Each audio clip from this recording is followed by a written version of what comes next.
మీ business ఏదైనా మీ ఊర్లో promotion చేయాలంటే అది సుమన్ టీవీతోనే సాధ్యం. ఇప్పుడే సంప్రదించండి.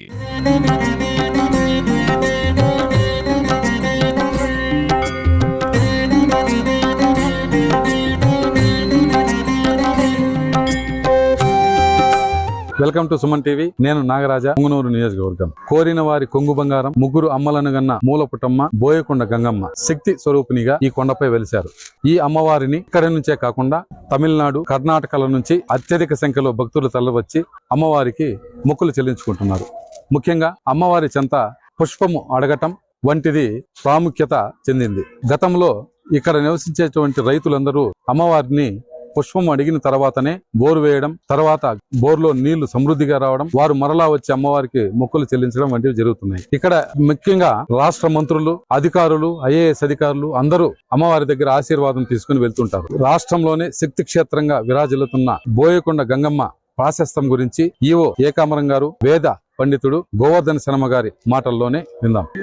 చిత్తూరు జిల్లా చౌడేపల్లి మండలం దిగువపల్లి గ్రామంలో కొండపైన వెలిసి ఉన్న శ్రీ బోయకొండ గంగమ్మ అమ్మవారు భక్తులు కోరికలు తీర్చే కల్పవల్లిగా ప్రతి ఆదివారము, మంగళవారము, బుధవారము, శుక్రవారము అనేక మంది కర్ణాటక, తమిళనాడు, ఆంధ్ర రాష్ట్రం నుండి భక్తాదులు అమ్మవారి దర్శనానికి వచ్చేస్తున్నారు. ప్రతి శుక్రవారము అమ్మవారికి రాహుకాల సమయంలో పంచామృత అభిషేకము, దసరా నవరాత్రులు 9 రోజులు, మాఘమాసంలో 3 రోజులు లక్ష కుంకుమార్చన అతి వైభవంగా జరుగును. ఉదయం 6 గంటల నుండి సాయంత్రం 6 గంటల వరకు దర్శనం ఉంటుంది. కావున ప్రతి ఒక్క భక్తులు అమ్మవారి దర్శనానికి వచ్చి అమ్మవారిని దర్శించుకుని శ్రీ బోయకొండ గంగమ్మ తల్లి కృపా కటాక్షాలకు పాత్రలు కావాలని మనస్ఫూర్తి కోరుకుంటున్నాను. శివే సర్వార్థ సాధికే శరణ్యే త్ర్యంబకే దేవి నారాయణి నమోస్తుతే. శ్రీమాత్రే నమః. శ్రీ బోయకొండ గంగమ్మ దేవస్థానమునందు అత్యంత వైభవంగా అమ్మవారిక్కడ మహాకాళి, మహాలక్ష్మి, మహాసరస్వతి స్వరూపంగా సప్తమాతృకా రూపంలో భక్తాదులందరికీ కూడా దర్శనమిస్తున్నారు. సప్తమాతృకలు అనగా బ్రాహ్మి, మాహేశ్వరి, కౌమారి, వైష్ణవి, వారాహి, మాహేంద్రి, చాముండి, మహాలక్ష్మి స్వరూపంగా అమ్మవారి ఇక్కడ వెలిసి ఉన్నారు. అలాంటి అమ్మవారి యొక్క సన్నిధానంలో వచ్చేటటువంటి యొక్క భక్తాదులకి ప్రతి కోరికలు కూడా నెరవేరుస్తూ అమ్మవారి యొక్క అనుగ్రహ ఆశీర్వాదంతో ఇక్కడ అమ్మవారిని పూజ చేసుకోవడం ద్వారా, అమ్మవారిని దర్శనం చేసుకోవడం ద్వారా సకల శత్రు దోషములు, దృష్టి దోషములన్నీ కూడా నివారణ అయ్యి ఇక్కడ అమ్మవారి యొక్క శిరస్సు మీద పుష్పం అడుగుట, ఆ పుష్పము అమ్మవారి కుడిపక్క ఇస్తే అత్యంత వైభవంగా మనం అనుకున్నటువంటి యొక్క కోరికలు సంకల్పమంతా కూడా నెరవేరుస్తుంది అని చెప్పి, మధ్యలో పుష్పం ఇస్తే అనుకున్నటువంటి యొక్క సంకల్పము జరిగినా కూడా కొద్దిగా ఆలస్యం అవుతుందని చెప్పి, అట్లానే ఎడమ పక్క ఇస్తే ఆ కోరికలను నివారణ చేసుకొని వేరే కోరిక అడగడం అన్ని ఇక్కడ అమ్మవారు చాలా విశేషంగా చెప్పబడి ఉన్నారు.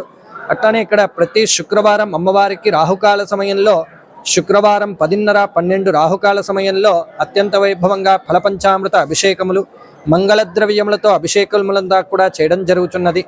ప్రతి సంవత్సరం నవరాత్రుల్లో, శరన్నవరాత్రుల్లో ప్రతిరోజు ఉదయం కలశస్థాపన పూర్వకమైనటువంటి విశేష హోమ కార్యక్రమాలన్నీ కూడా చేయడం జరుగుతున్నది. అట్లానే మాఘమాసంలో 3 రోజుల పాటు అత్యంత వైభవంగా 1,00,000 నామమంత్రాలతో సహస్రనామ పూర్వకమైనటువంటి యొక్క లలితాదేవి యొక్క అష్టోత్తర పూర్వకమైనటువంటి సహస్రనామావళితో కుంకుమార్చన చేయించడము, అదేవిధంగా ప్రతి పౌర్ణమికి అమ్మవారి యొక్క సంకల్పంతో కలశస్థాపన పూర్వకమైనటువంటి చండీ హోమ కార్యక్రమాలన్నీ కూడా చేయడం జరుగుతున్నాయి.